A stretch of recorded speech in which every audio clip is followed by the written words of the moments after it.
For all the fans that want to see Nassourdine win, you are in for a sore surprise because I ain't letting that happen. No way am I going to let this guy just beat me. So if he does, he's earned it.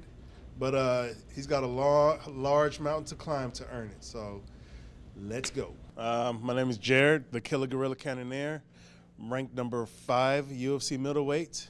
I've been fighting in the UFC for almost 10 years. Been fighting for 15 years professionally. And I'm the man. You've been in the top 5 since 5 years. Can you explain to people why you are so dangerous? I believe I'm dangerous because I continue to get better. It's always been my goal to keep growing and keep getting better. A saying at the lab is 1% better every day, and a saying for me is at least 1% better. So improvements in every aspect. Martial arts, improvement in martial arts, improvement in my recovery, improvement in my mental state of mind, physical state of being, and improvement in every aspect of my life. Awesome. Can you give us 5 qualities of Jared Cannonier inside the octagon? In the octagon? Yeah. Okay.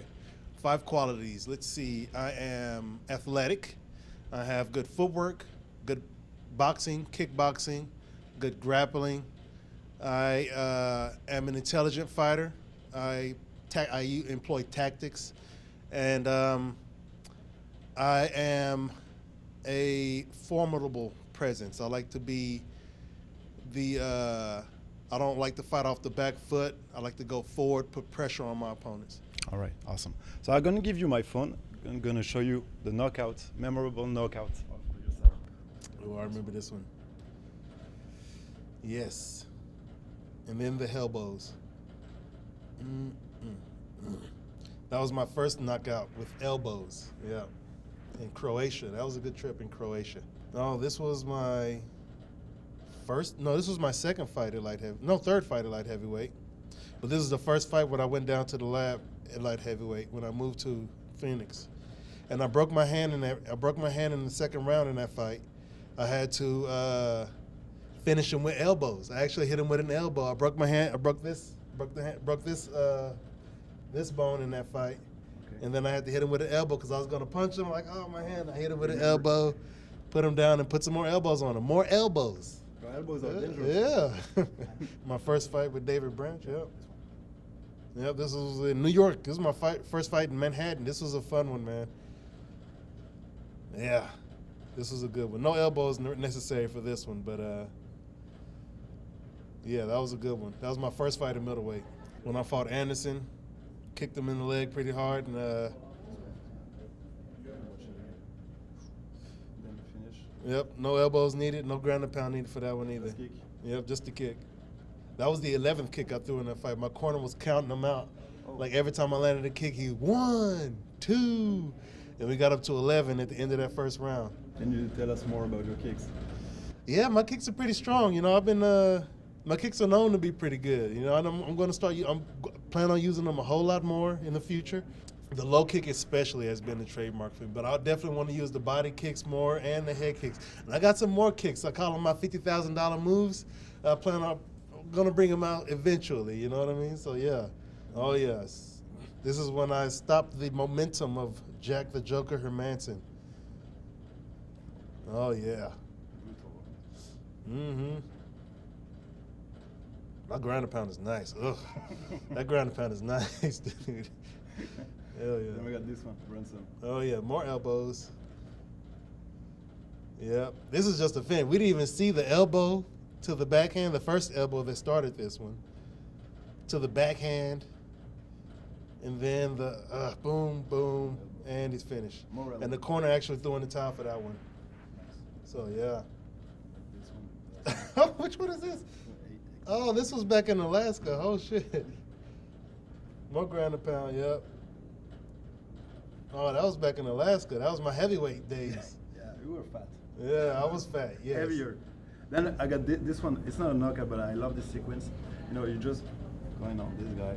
Oh, yeah. Without guard, you know, like a rock. You know, when he hit me, I didn't intend for him to hit me, but hey, man, I'll take it. Cool points for that one. Oh, yeah, walking him down.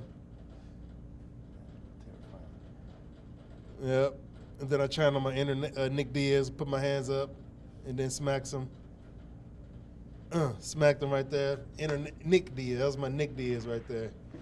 Walking him down like, what? And smacked him up. That was a good You one. went straight to him, like no guard, Yeah. with your head. Yeah. You didn't fear it?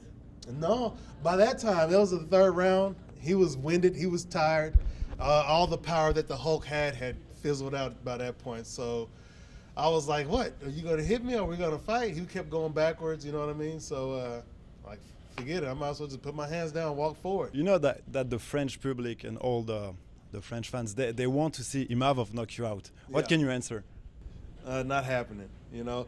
Not saying that he doesn't have a chance. We all have a chance, but I'm not giving him not a chance. I'm not giving him a chance. So if he does, good on him. You guys can go and have some, what do you guys eat over there? Not tea and crumpets. That's England. Some Wait. croissants. Croissant. Whatever, but that shit ain't happening. Hell no, he ain't knocking me out. So I don't think anybody's knocked me out at middleweight. So I don't want him to be the first. So I'm doing everything I can to make sure it's not going to be him or anybody else after him. And Nassourdine is favorites on the bookmakers. I guess he is, yeah. I heard he is a favorite. I don't bet, you know what I mean? Yeah. So it doesn't make a difference for me. It's not the first time somebody thought I wasn't good enough to win a fight.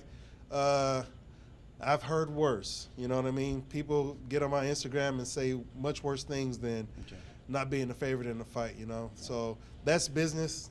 I ain't got nothing to do with me. My business is going there and whooping his ass.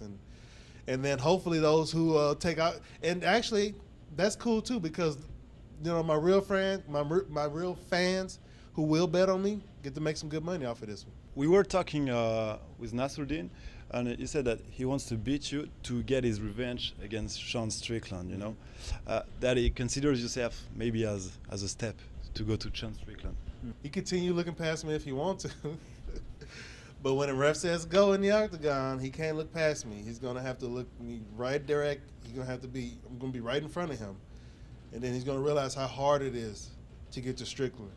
He's going to realize how futile those thoughts were of having those thoughts and making those comments, and that shit ain't happening. You know what I mean? When he fought Strickland after I fought Strickland. You know what I mean? After I beat Strickland. And then Strickland just walked through him. I don't know what makes him think that he's going to get through me, you know, unless he's made some drastic change in his style and his skill. But, you know, we're all here to have our hopes and dreams and aspirations. My hope and dream and aspiration is to be the best me, not to fight this person or that person. Maybe he has a vendetta. He has a big ego, and that's going to be his downfall. You know, it's not. It is what it is. We all know that you're a big puncher, right? What could be your weakness? Maybe the ground? No. Cheaters, you know, getting poked in the eye, kicked in the nuts. I think that could be weakness, maybe. But, you know, I'm human, just like anybody else. Somebody touch my chin, I might go to sleep. You know what I mean? Somebody hit me in the temple, somebody hit me in the eye, might cut open or something like that. You kick me hard enough, I've broken arms, I've broken bones, you know what I mean? So I'm same weaknesses as anybody else. But that's overlapped by my strengths, which is my skill, my talent, and my mindset.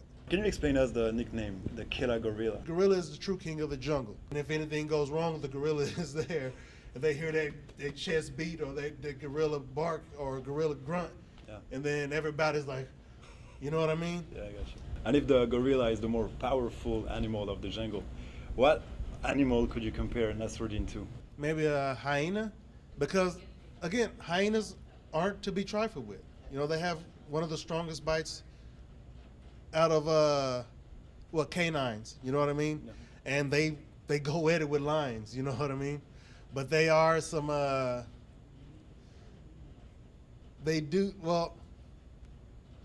don't know. I don't think he's the cleanest of fighters, you know what I mean? I think he's gotten some eye pokes, some headbutts. I think he fights with a big ego. And from the fights that I've watched, you know, He's rubbed referees the wrong way. You know, he's rubbed other fighters the wrong way. And, yeah, I just don't want him to poke me in the eye or kick me in the head with my hand down or some shit like that. You know what I mean? None of that dirty stuff. So not to say that he's intentionally a dirty fighter. Yeah.